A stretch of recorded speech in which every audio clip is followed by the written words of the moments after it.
this is a conversation we feel will do a lot of good in our case to promoting online safety of children and our families by extension. At the end of the day, we also want to see that some of the things we're going to discuss here will be put in practice at the family level, which will go a long way to protecting all of us within the digital space. So I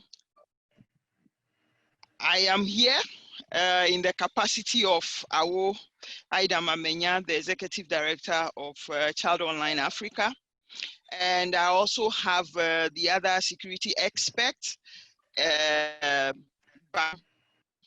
Desmond Esquad, he by profession, and he's got other professional profiles attached to his name. So when it's time for him to speak up, you would get to hear him on some of the things they do.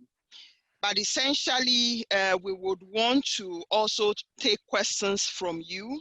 So if there are issues that you've come across in your interaction with your children, we would appreciate that you share them for us to get some clarification or explanation to you as to how we'll go about it.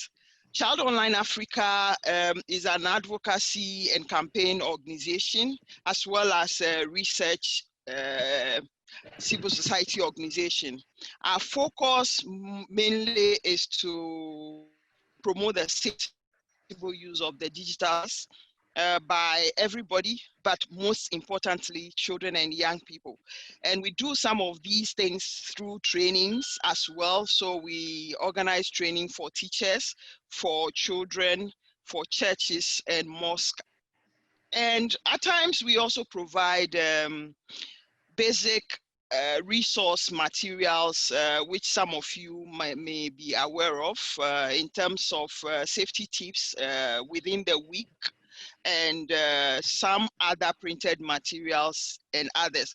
But as part of our work as well to promote the responsible use of space, we also champion the Safer Internet Day celebration, which has become the big thing now for all of us in Africa. And we are excited to be connected to that.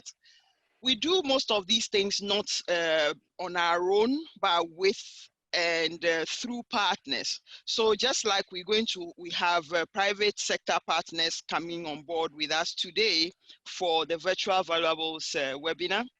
We also work with other civil society organizations as well as government. So World Vision, Plan International, Facebook, Vodafone, Airtel Tigo, MTN, among a host of others.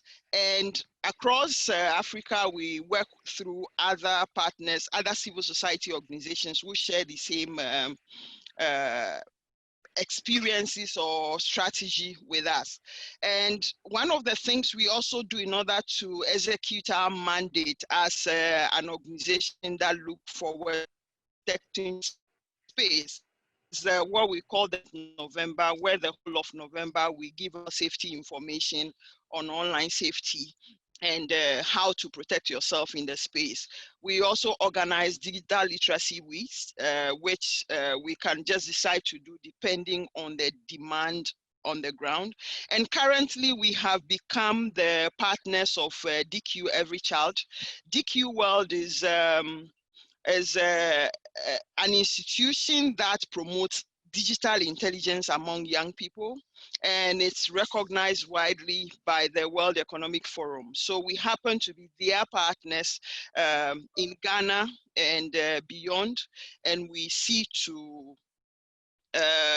build resilience of children in the 8 digital skills, which most of you can find on our website when you visit.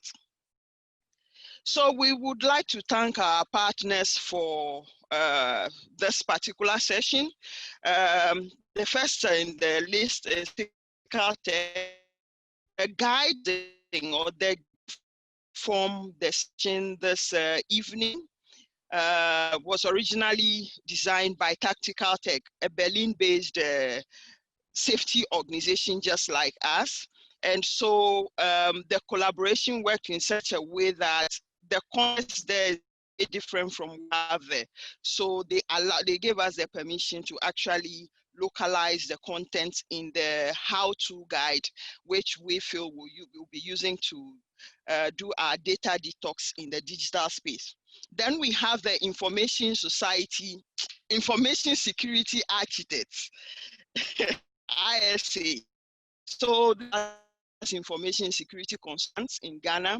They do a host of other things in terms of data privacy and all of that. So the presenter for the session, the simulation presenter for the session is from the Information Security Architect. And our data hosts or data management host for the webinar is Innovari.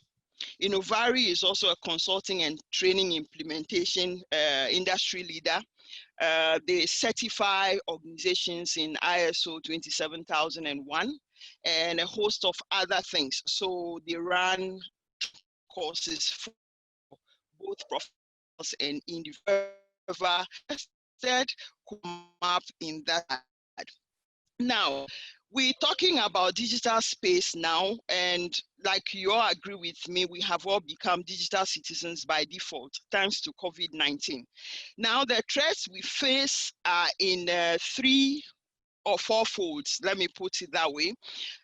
Internet technology related risk, with a situation where you are supposed to use the space and therefore you are using devices, maybe you are even using a connected TV or whatever, and then you have to share information along the line, and that is likely to pose a risk to you.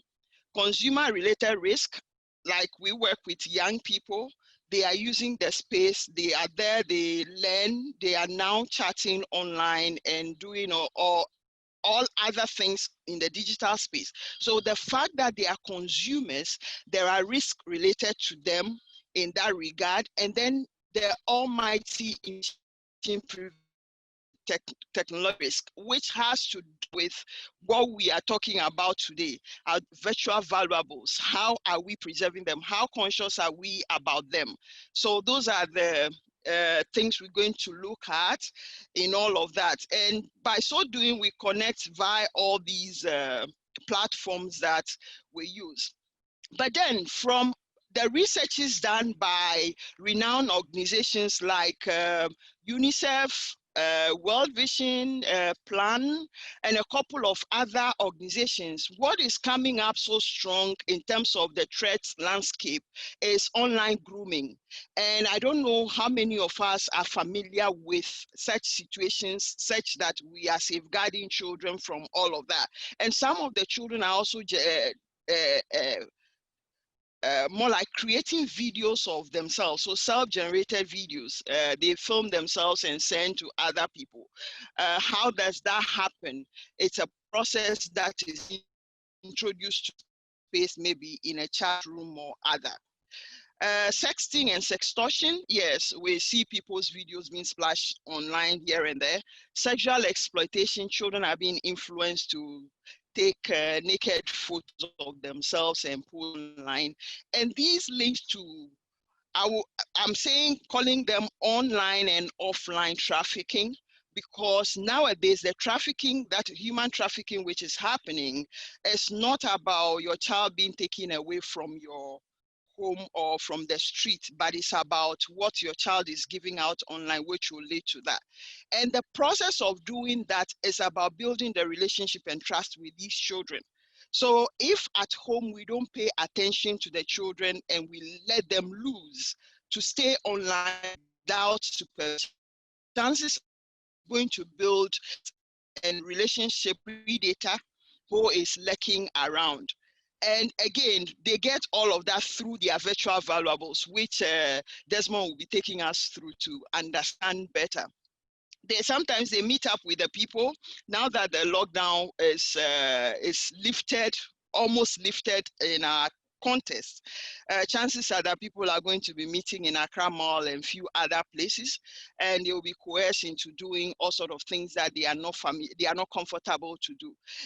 They are not comfortable about, but because they are under pressure, young people as they are, yes, they fall for some of those things. So the grooming process has become an invisible chain. And these invisible chain only become effective if we let loose our virtual value, because that is we.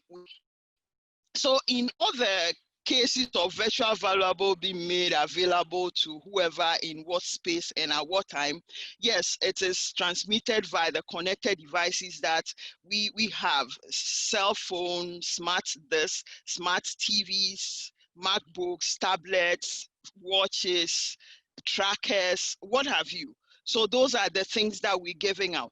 But then in giving all that out, we have what we call identifiable information. This II for short actually opens you up to whoever wants to pick information about you.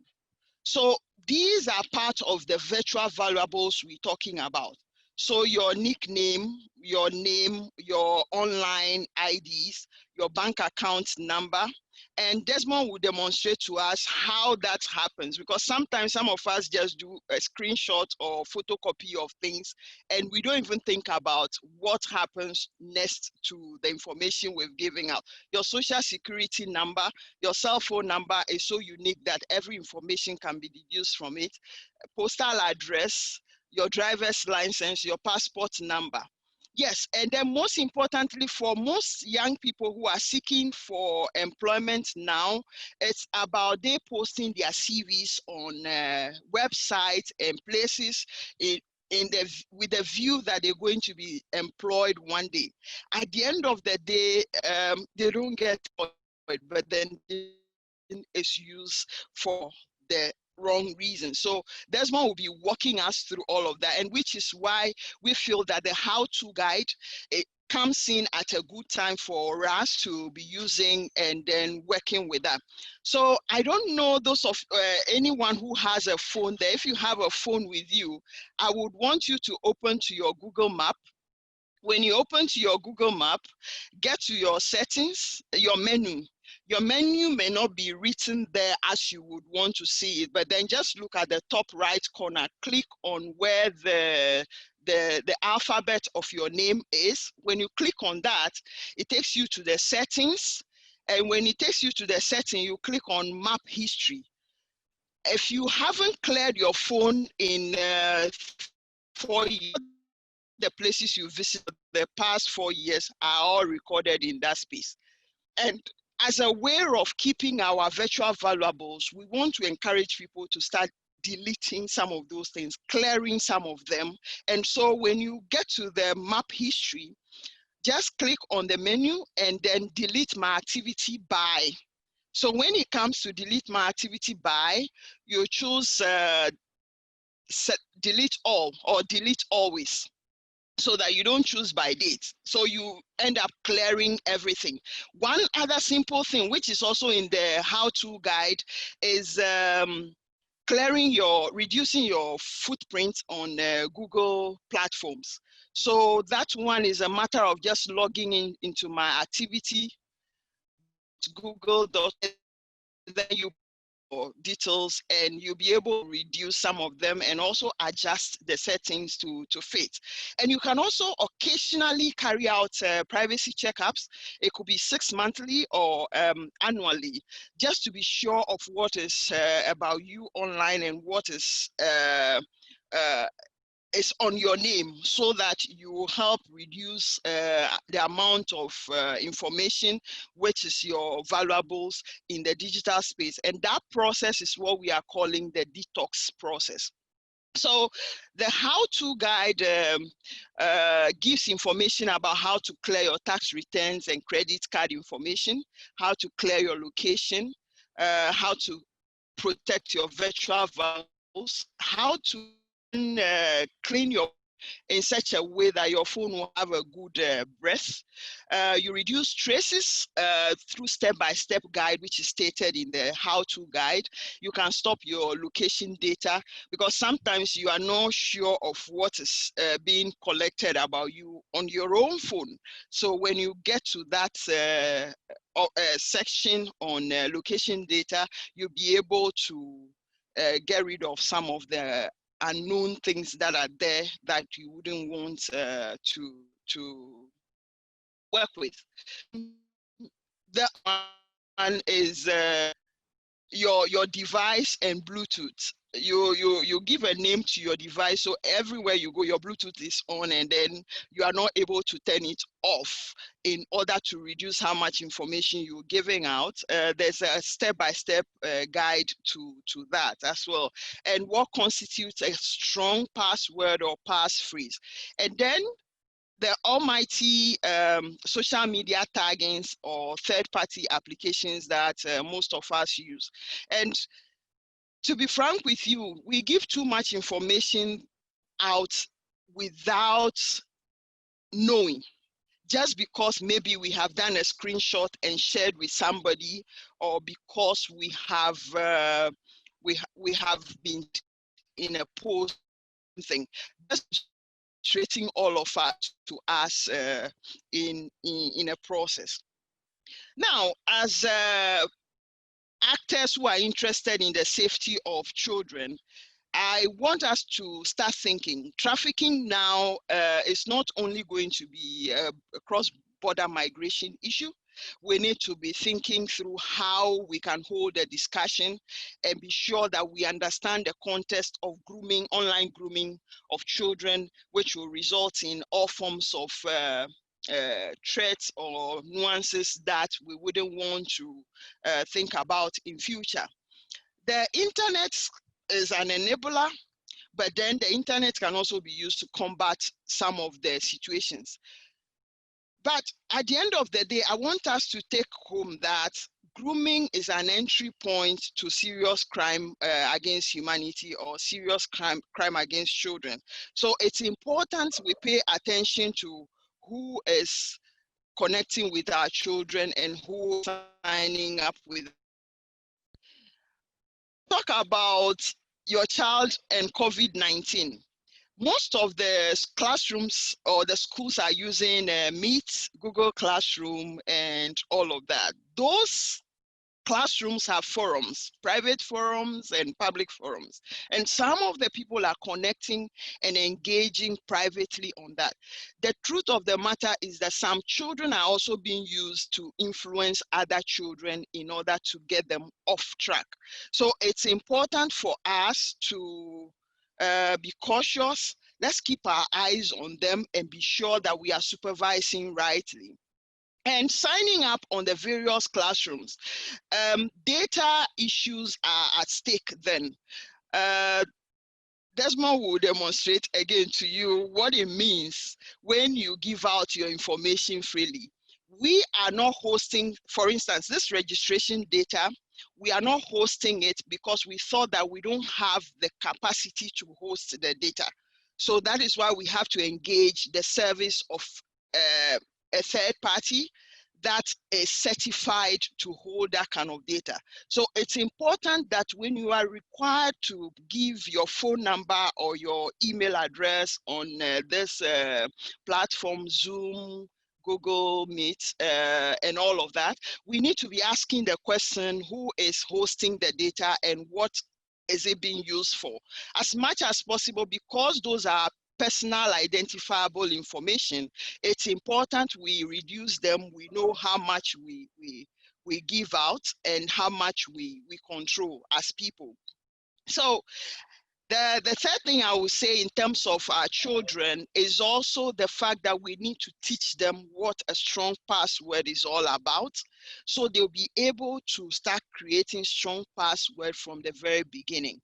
And let's also remind them that it's important that they change the password often. And that can only be done when we are able to talk with them, get to understand them better. when we engage with them, engaging in this regard is about using the space. So if it's about one platform that they want to play in, or they have a game, YouTube, most of us leave them to YouTube, but sometimes YouTube has pop-ups that are dangerous for their health. So if you are not able to explore or engage with them, it'll be very difficult for you to give them the skill in overcoming situations like that. And as much as possible, you should agree on how much time they're spending online, because that would also have implications for them. Even though now nobody is talking about screen time will be hunting us after COVID if care is not taken. So it's important we build in them the ability to manage their time, connect, disconnect, and all of that. Now, managing that will result in having a system where we can manage our family settings effectively. And it has to be repeated. So series of talk, engagement, agreement, and management will have to go on. And that is what we have put in the acronym TEAMS. So TEAMS is the simpler way of recalling all of that. You to keep your nobody you if you Facebook and you decided not to log out and someone hacks into it, you can't blame Facebook, but you blame yourself. So a lot depends on us when it comes to security. And there are a number of resources here. The how-to guide is the first one, which can be downloaded by anybody. We would also share it in the chat for people to download now.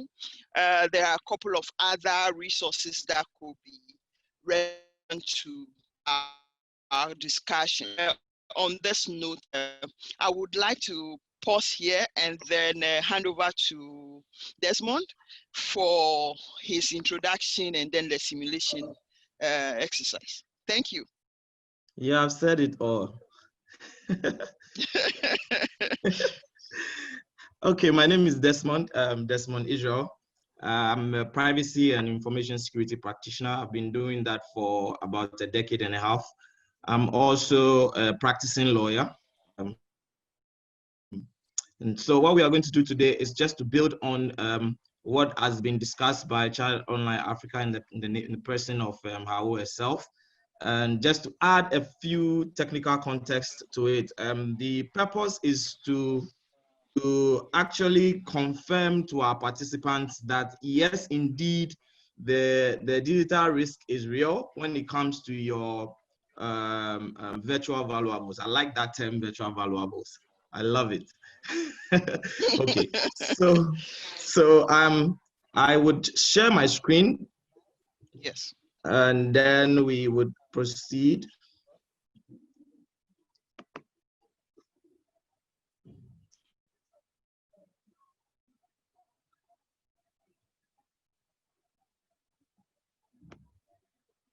Am I needed to assist? No, let me see how this goes. Okay. Because you are a co-host, you can just share from there. Yeah. Yeah, okay, good. All right. So I have interlaced my presentation with a number of demonstrations. And so once a while, I'll go off PowerPoint and you might see some black screens and browsers trying to explain a few things to you.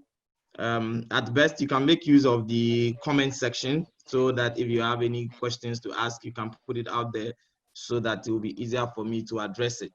I would also say that by the nature of what we do, we try to work within controlled settings, because most of the things I'm going to do here are the same things that an attacker would do if he's looking for a victim. So your virtual valuables are the targets. For instance, one will say, well, what do I have on my phone that somebody would need?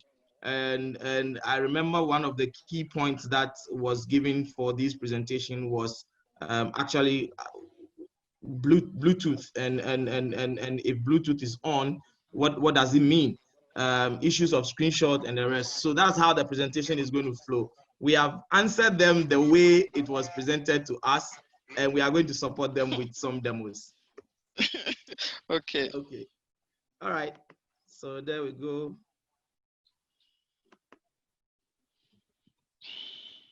Okay, so first on the list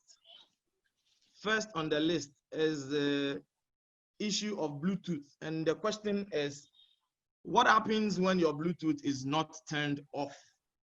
What happens when your Bluetooth is not turned off?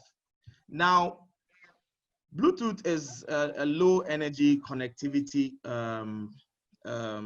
let's call it infrastructure. It allows just the way you have your Wi-Fi. I'm sure a lot of you use Bluetooth one way or the other, especially with your home devices and headsets and the rest.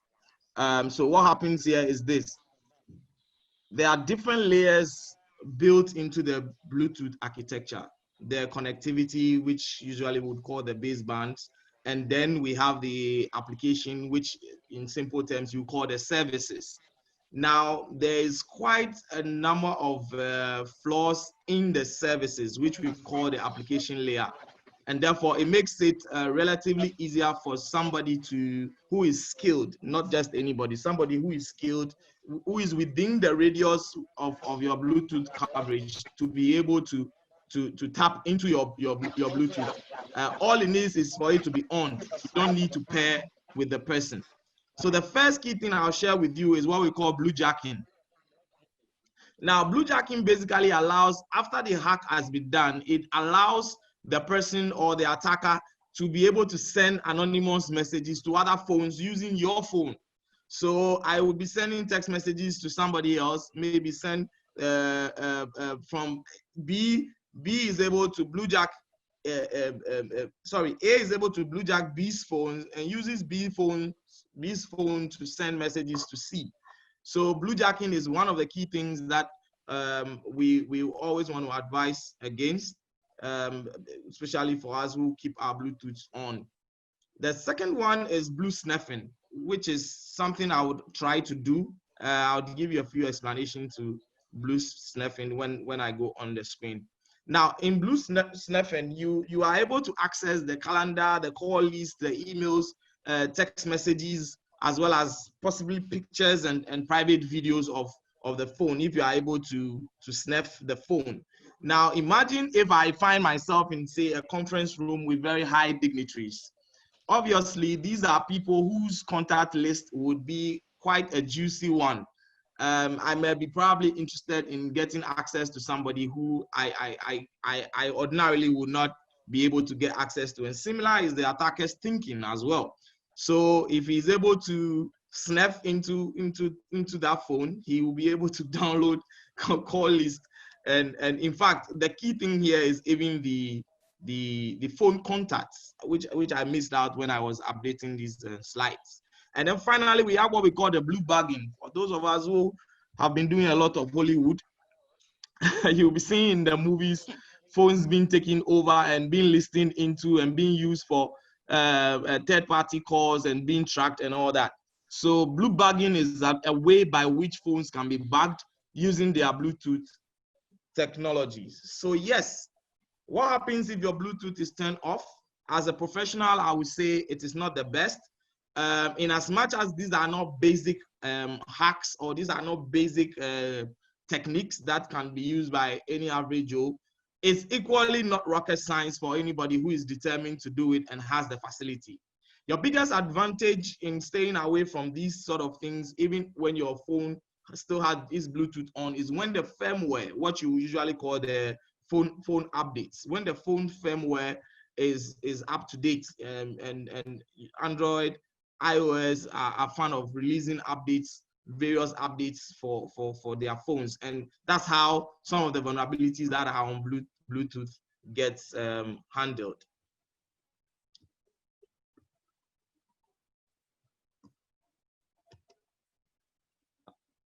Just switching screen briefly. Okay, so this screen, I think you're not seeing that.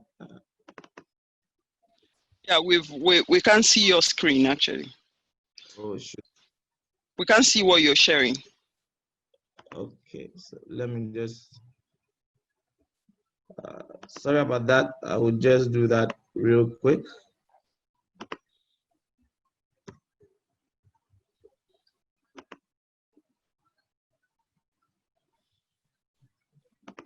Okay, I think I'll be switching in between sharing, but you would have to forgive me. That's the only way I can get these things going and going well. Okay, can you see my screen now? Yeah. Okay, good.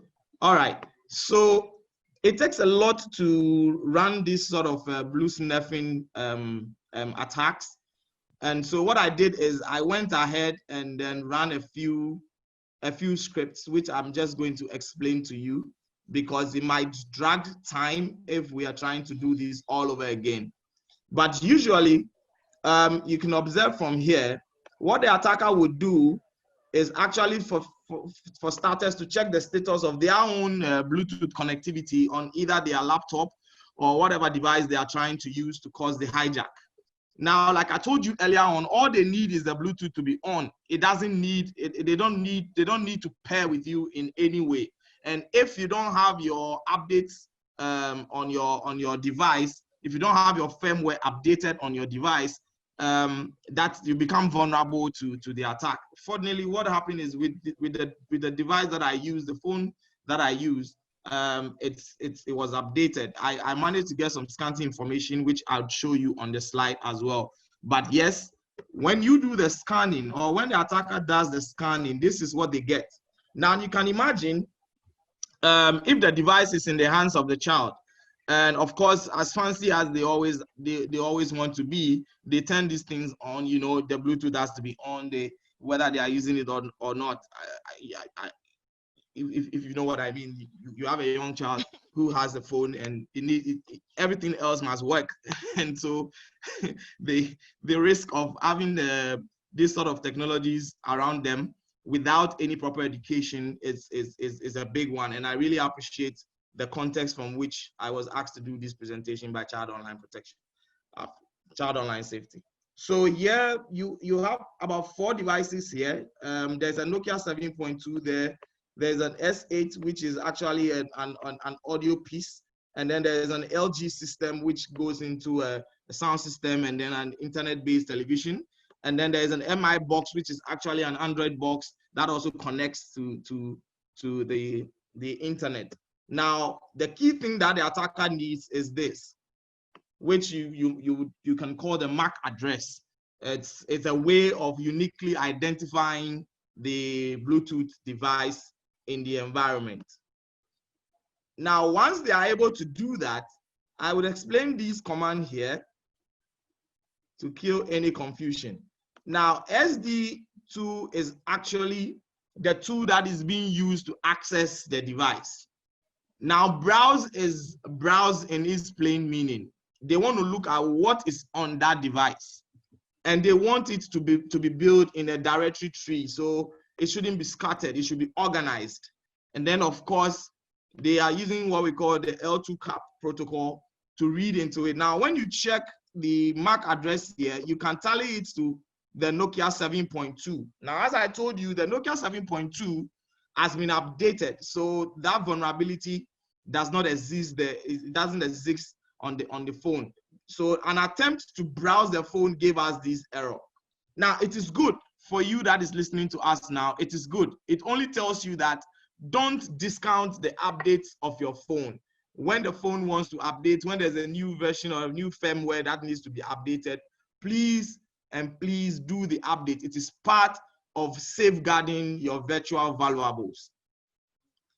Proceeding on, there are a few commands that is done here. Now, the 2 things that I've highlighted is basically to create what we call an adapter to the phone so that I would be able to now finally harvest what I need from the phone.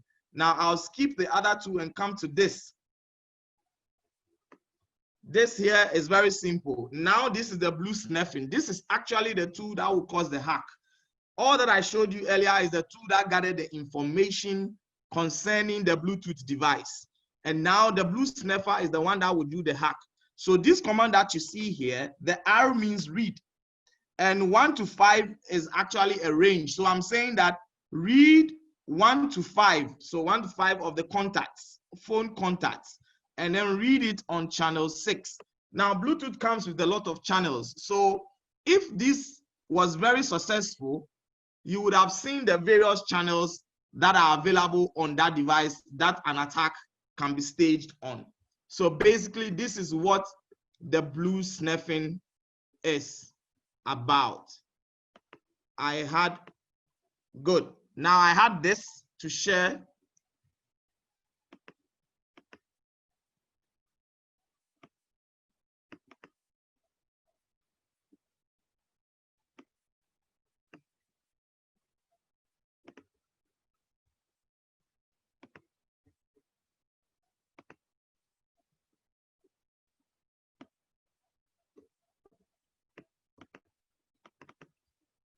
Okay, now I had this to share. So I'm back to the slide. Sorry, I'm back to the slide. So I had this to share with you. Like I told you, it's a bit difficult trying to do this hack. So when I was a bit successful, I managed to do a few screenshots just for the purposes of the conversation. So the earlier SDP2 browse that I showed you, which will show me what services are on the Bluetooth that I can access. Now this is what is on the Android TV. And this may not mean a lot to you, but this means a lot to an attacker, where he understands what services are running. For instance, he knows that is an AV remote control target, and he knows what to do with it. He knows the protocols that are running on it, the kind of versions that are running on it. Also here on your left is a similar information, which also tells. So here, even the Nokia phone is now giving me more information that would allow me to stage an attack. But like I said, so long as the Bluetooth is the firmware is updated, which is your phone's operating system is updated, these things will not stand the test of time. There are more advanced attacks that also falls within the three categories that I have discussed with you. That is the sniffing, the bugging, and then the jacking. So these three things, there are more advanced way by which these can be done. Like I said earlier, usually the blue bugging happens with a lot of state surveillance, like the CIA and the rest, national security and the rest. These are ways by which devices can be compromised for the purposes of surveillance. It could be for good and it could be for bad. Let me jump on to the second one. Okay. Now I will discuss this before I go on and do a bit of demonstration around it. Now, this is a screenshot that I took up on the internet sometime on the 17th of January. And as part of my terms of reference for this presentation, I was asked to discuss what the screen grab will mean. But I mean, can we make sense out of a screen grab? And I said, yes, why not? We can. Now, look at the bottom. The screen grab was posted on Facebook. So it came with a name, Amos Kumashi. Unfortunately, I've tried to clear some few things out just for that. And I didn't want to use any other live data. Of course, this screenshot was in the public already, so I could proceed to do a few work on it for the purposes of educating ourselves. Now, out of these screen grab, very innocent looking, and in fact, to tell you the story behind it, it was actually DKB who was doing some sort of interaction, engagement with his followers on his wall. And he had asked them to use this picture or any of his pictures as a screensaver on their phones and share the screen grab. So yes, this my good friend Amos, I don't know him anyway, he also participated and I took this image. And there we go. From his name, I was able to do a number of checks. I got his phone number.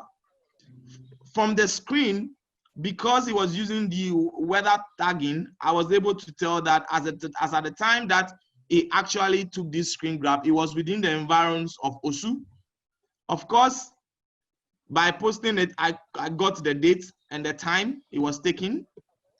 By the nature of the apps that are on it, I was also able to determine, especially when I saw Play Store, I could determine that he is using Android. Now, this might not mean anything to you, but it means a lot to the attacker. And for somebody who wants to guard your virtual valuables, so long as the attacker knows what kind of operating system you are using on your phone, that is the kind of attack that they will stage. Whether it's a clickbait they are bringing to you, we'll talk about clickbaits in a jiffy, whether they are hacking the phone directly, they need to know what sort of phone you are using, because the exploits that they are going to run against the phone must be determined, it must be operating system determined. So for them to even know what kind of operating system you are using on your phone is a success. That's the point I want to make. Now, I was able to do 3 different graphs, 3 different analysis on the screen grab. The social media trace. I found his Facebook link or his Facebook page. I found his Twitter account. I found his IG account, which was private, but I still found it. I found his YouTube. I found his email address. And of course, I was able to get his number. So then I had his WhatsApp as well. Then, by virtue of the applications that he's using, I was able to determine that he banks with StanChart and SGSSB potentially. He may or may not, but of course, if he has it and he's doing SG Ghana Connect, then obviously he would have some sort of account there. And then he has his bank account linked to a payment app. Why? Because there is Express Pay on the screen as well. And then he's a potential Momo user, of course, with his 0246 number, he would be a potential Momo user. And then I did the last part, which is just the miscellaneous for the fun of it. He's a Snapchat user, he loves football, and then he patronizes Uber and Bolt. So yes, this is what a screen grab could do, can give more than you ever think of. And that is why we need to be a bit careful. By the nature of the way my screen, switching between my screen is not helping, I'm going to do the presentation. I'll jump onto the demos and I'll just do the demos through before we wrap up. So let's go on. Good. The third point is what we call the virtual valuables. Sorry, the third point of the virtual valuables is the clickbait. Now, clickbait is basically creating a make-believe scenario for you or the victim, whether yourself, your child, a colleague. So the victim here could be anybody. Now, we are more concerned about the children because some of these things could easily get them. Now, you package it, and clickbait work best when point 2 has been determined. You don't necessarily need a screen grab to analyze point 2. And that is why I wanted to do a little demo on Google with that. And I'll still do it. I'm just going to use myself as the target. I don't want to offend anybody. I'll use myself as a target and to demonstrate to you.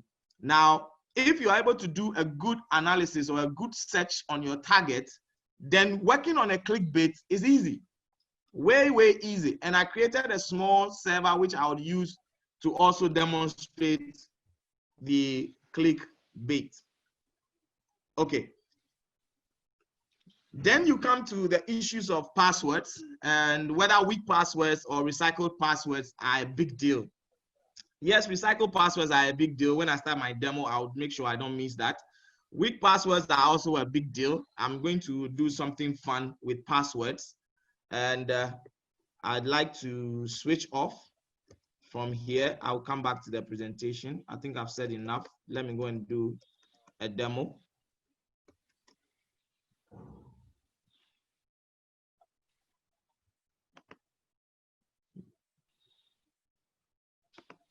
Okay, please confirm if you can see my browser. Yes. Okay, so you can see have I been pound, right? Yes. Thank you. That's what I need. Okay, so let's go on.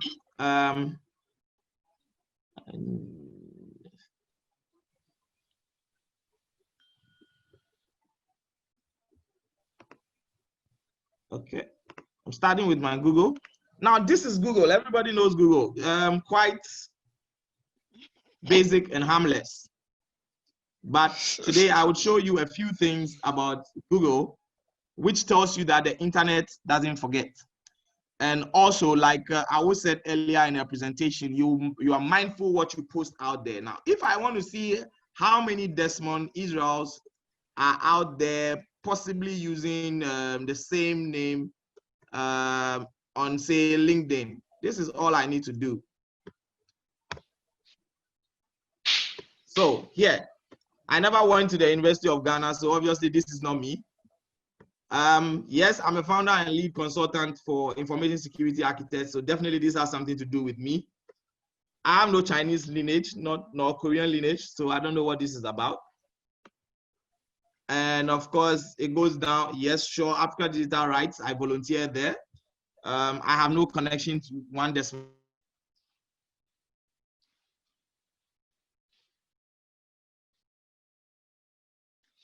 Ooh.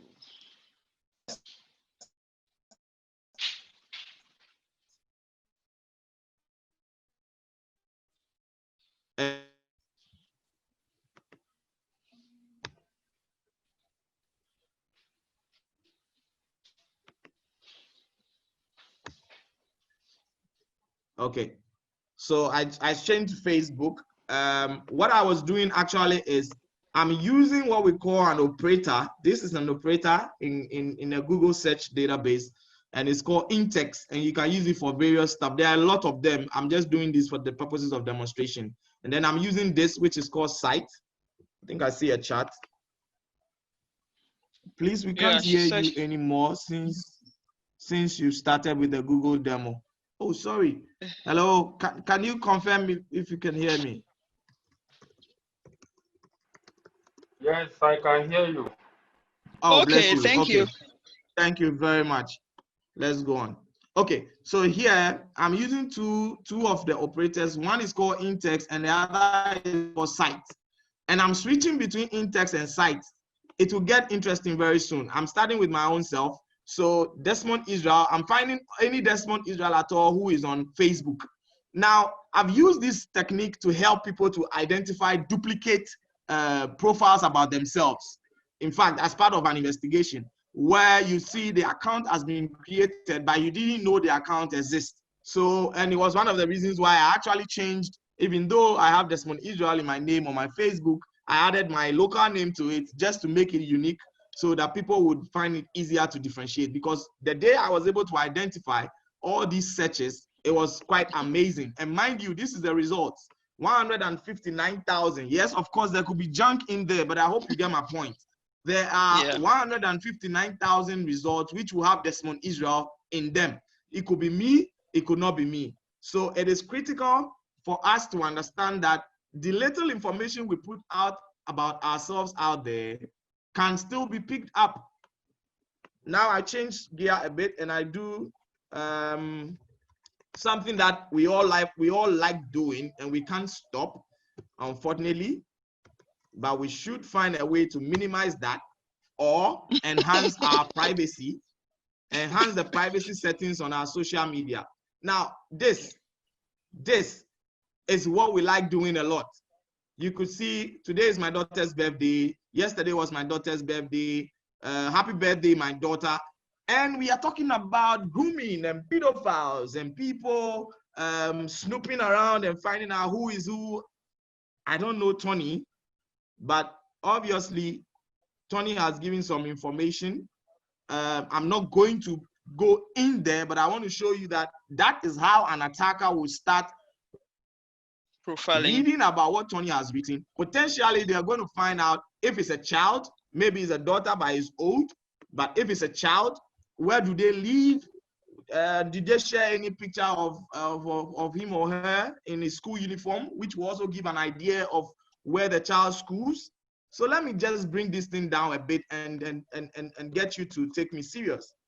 Intex Ghana. Now I have added two Intex operators. One, I'm looking for my daughter's birthday, and then the other, it has to be from something that has to do with what? Ghana. So I'm going to search again. Voila. Okay.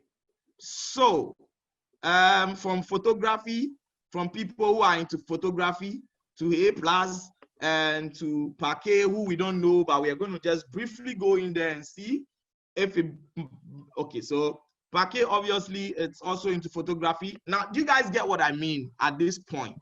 Because you can clearly see that we have a child here. Can you see the location tagging? Atabaji, Central Ghana.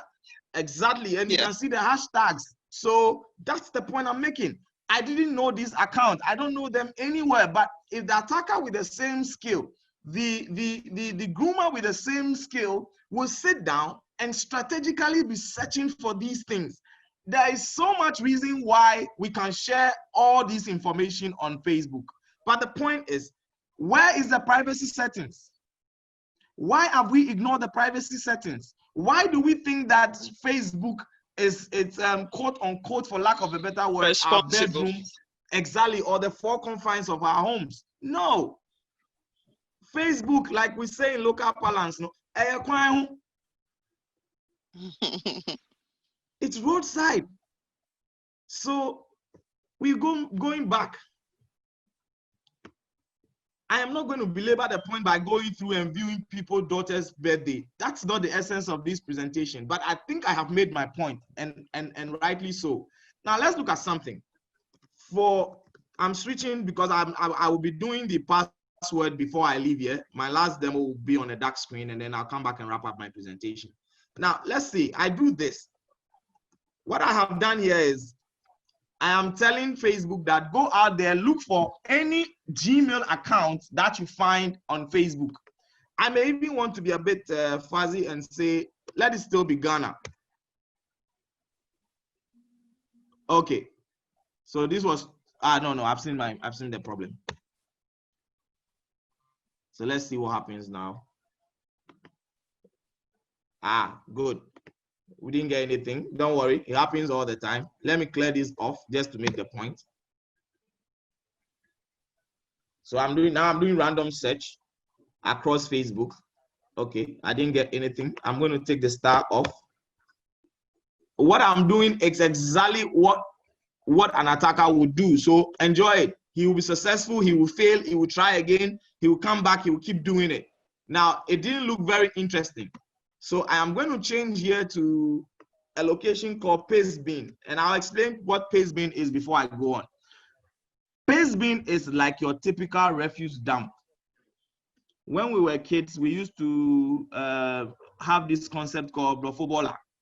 We go there for dumpster diving, go and collect things that have been used, but you couldn't afford them. Okay, so Pastebin is similar to that, except that here, your electronic valuables or your virtual valuables have been dumped at Facebook by hackers. So if a hacker hacks Yahoo, for instance, after selling the data on the black market and getting his value for it, he will go and dump it on Pastebin. So your passwords will be sitting on Pastebin. So those of us who use the recycled password and never change our passwords, the danger you are having is that if somebody does a search like this, oh yes, Google will ask if I'm a robot, I would answer. It is good.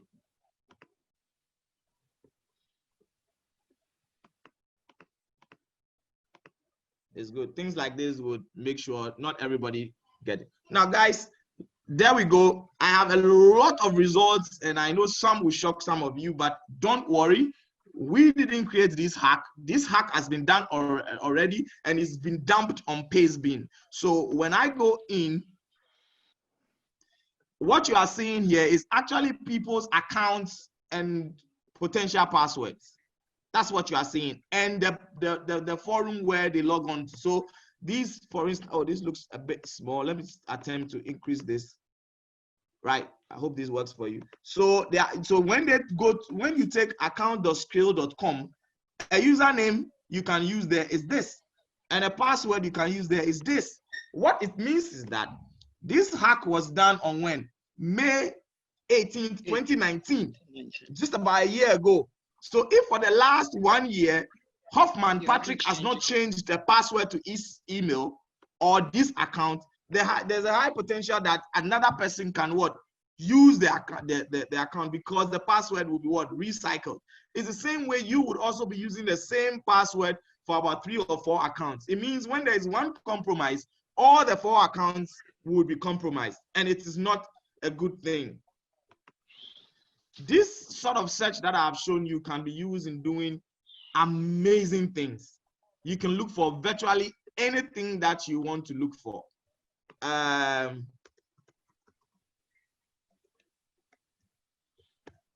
Let me just do this quickly. Well, I'm not a movie fan, but let me say index of